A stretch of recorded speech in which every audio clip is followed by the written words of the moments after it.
Alaska is big. At 663,300 square miles, it's about the size of Germany, Poland, and France combined.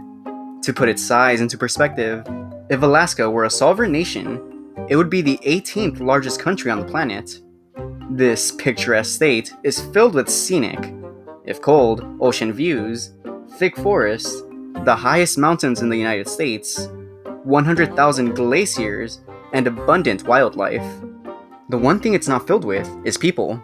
Alaska's population is 737,259, comparable to that of Detroit, and half of them live in the Anchorage metropolitan area. That works out to a population density of just 1.2 people per square mile. Alaska also has 6,640 miles of coastline, which is more than all the other states combined. That's a lot of open area for bears, moose, and killer whales. But it's also a haven for monsters. This is Chasing American Monsters.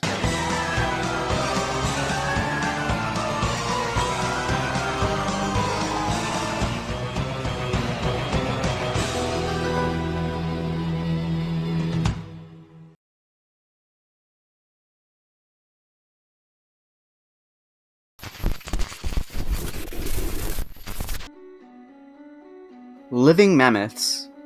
From the Pliocene era, 5 million years ago, to the early Holocene era, 11,700 BCE until now, various species of mammoths lumbered across North America, Europe, Asia, and Africa.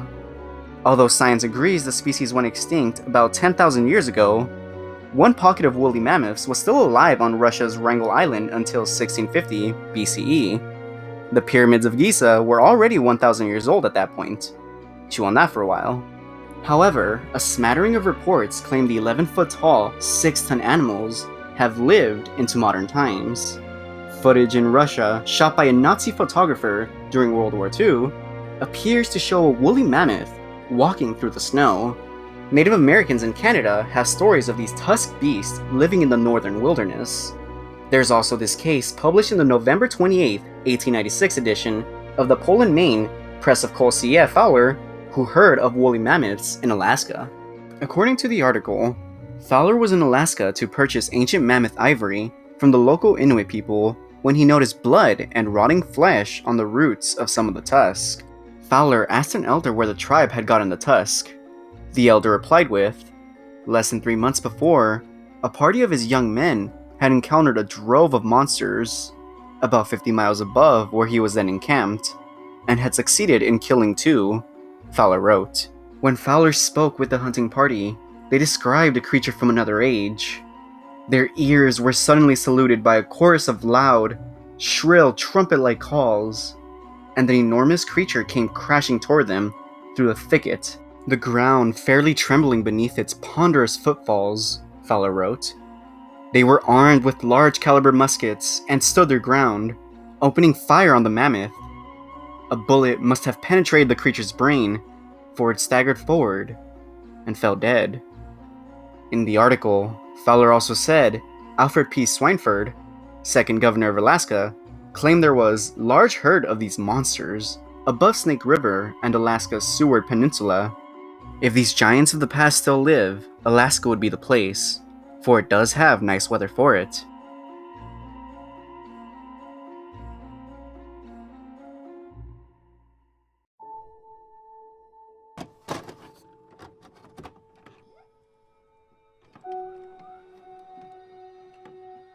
The Iliamna Lake Monster. In a sparsely populated area of southwest Alaska lies the 1,012 square mile Iliamna Lake, home to Chinook salmon, lake trout, northern pike, and illy, the Iliamna Lake Monster. The lake itself, at 77 miles long, 22 miles wide, and 988 feet deep, is the largest lake in Alaska, and capable of hiding a 30-foot-long square-headed beast. The monster, known as Ganakadet by the native Tlingit people, was viewed as a god with the body of an orca and the head of a wolf, and was known to eat fishing boats. Early Russian explorers reportedly saw the creature at Iliamna Lake, and sightings had continued to this day.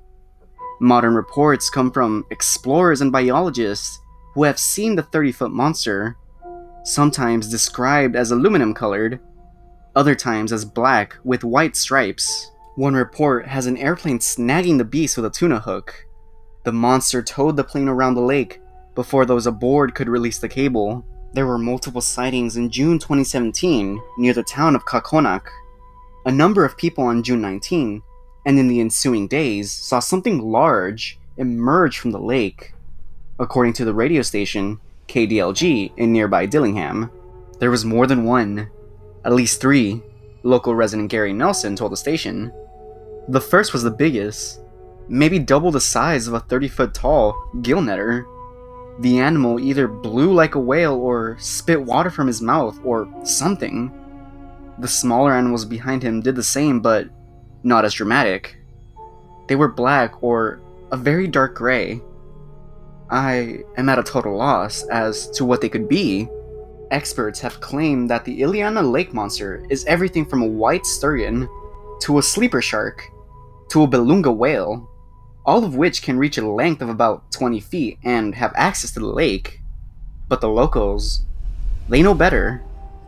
Iliana Lake is home to that monster.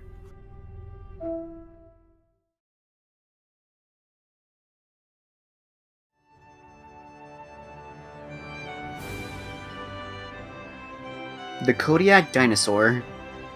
Kodiak Island lies just 176 miles from Iliana Lake, and is the scene of another sighting of a water monster.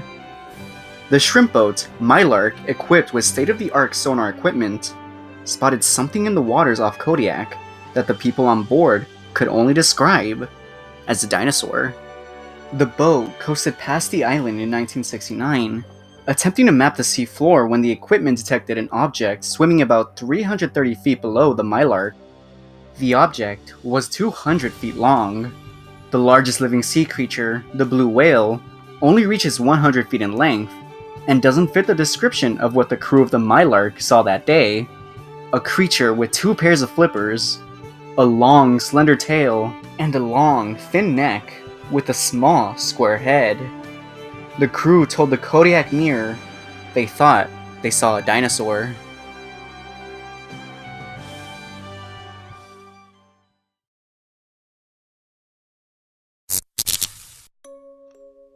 Giant birds. In 2002, scores of Alaskans told the Anchorage Daily News they'd seen gigantic birds overhead. Villagers from Togiak and Monokotak in southwestern Alaska reported seeing the bird, which was much bigger than anything they have seen before. Moses Kupchiak, 43, was working on his tractor when he saw the bird and couldn't believe it. At first, I thought it was one of those old-time otter planes, he said. Instead of continuing toward me, it banked to the left, and that's when I noticed it. That thing wasn't a plane. John Bucker, a pilot and the owner of Bristol Bay Air Services, was skeptical of the reports of a giant bird until he saw one himself. While flying near Monokotak, he looked out his window and, quote, "There's this big bird," he told the Daily News. "He's really, really big. You wouldn't want to have your children out." Raptor specialist Phil Skempf said there's nothing the size of that bird alive anymore. Quote, "I'm certainly not aware of anything with a 14-foot wingspan that's been alive for the last 100,000 years, he said. Or at the very least, none that we know of.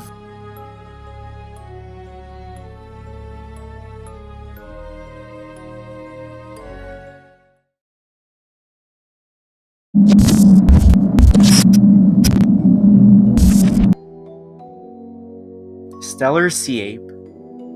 German zoologist and botanist George Wilhelm Steller saw something in the mid-1700s that still has historians scratching their heads.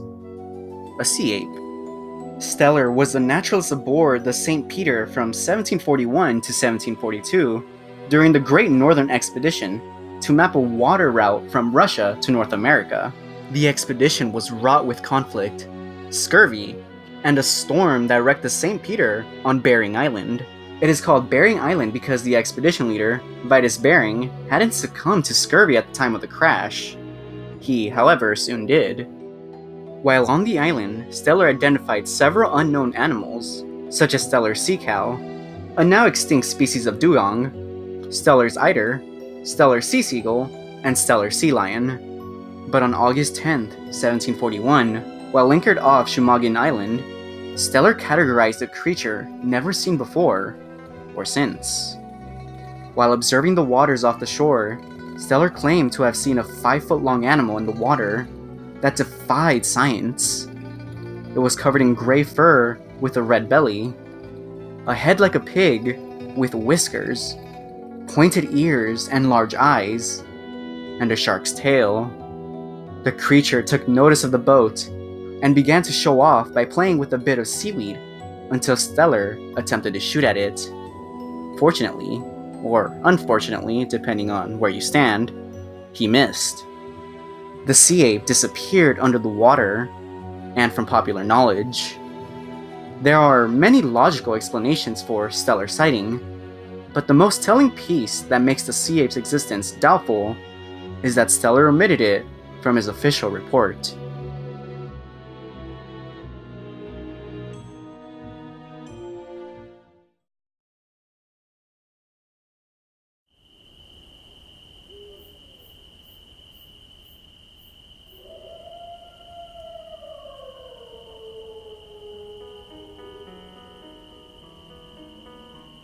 Were otter.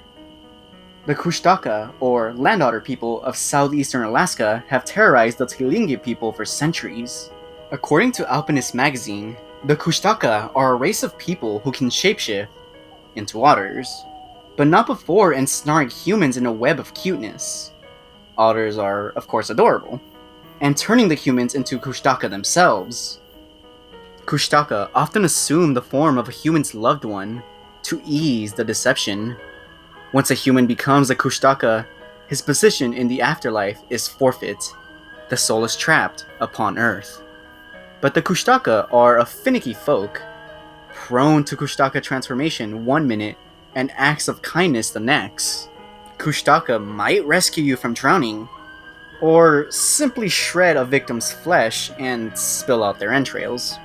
You know, just because they're strange like that. Then again, it is kind of hard to picture an otter, this adorable animal, doing such a violent act. However, allegedly they are very violent. The Tlingit kept dogs to protect against the Kushtaka. Not only could the dogs identify a Kushtaka, but the land otter people are afraid of dogs. They're also apparently afraid of copper, fire, and urine. Fun fact, actor Charlie Sheen told the celebrity news website TMZ in 2013 that he traveled to Alaska with his friends to search for the land otter people. However, his expedition came back empty-handed. Quote, "It obviously knew our group was far too skilled to be snowed in this fashion, so it stayed hidden, like a sissy," Sheen told the website. So, as it stands, were otters are also apparently afraid of Charlie Sheen. So it seems.